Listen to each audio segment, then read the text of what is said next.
Once we hear the word coronavirus these days, we start to feel bad about the tragic and rapid loss of lives caused by this virus. But since there's always a positive side to a picture, there are still some countries that manage this crisis with positive actions and courage. New Zealand, however, sits on top of everyone. As people around the world are taking New Zealand as a role model these days, they are also wondering that how did New Zealand manage to defeat this virus? Let's discuss some of the steps that New Zealand took to survive this crisis. New Zealand confirmed their first coronavirus case on 28 February. Today, the country has over 1,500 confirmed cases of the coronavirus, which may sound more, but when we compare it to other countries like United States, New Zealand has actually done an amazing job in controlling the pandemic. But how did they manage to control it?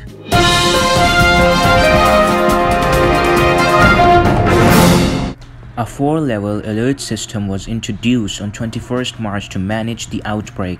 Prime Minister Jacinda Ardern announced a 4-level alert system similar to the existing fire warning system. As the name suggests, there were 4 levels, with 1 being the least risk of infection and 4 being the highest. At the time of announcement, New Zealand was at level 2. Each level brings added restrictions on activities or movements. Each region can have an individual alert level based on their cases. As the cases begin to increase, the country shifted from level 2 to 3 on 23rd March, and then on 25th March it shifted to level 4.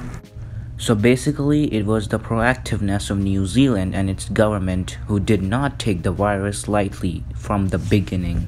All the borders and entry posts of New Zealand were closed to all non-residents at 11:59 p.m. on 19 March, with returning citizens and residents required to self-isolate.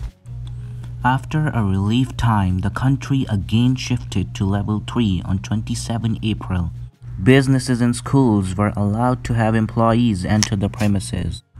But the country shifted from level 3 to 1 very slowly, reopening on 8 June. So, by making right decisions at the right time and showing proactiveness, New Zealand managed to beat coronavirus.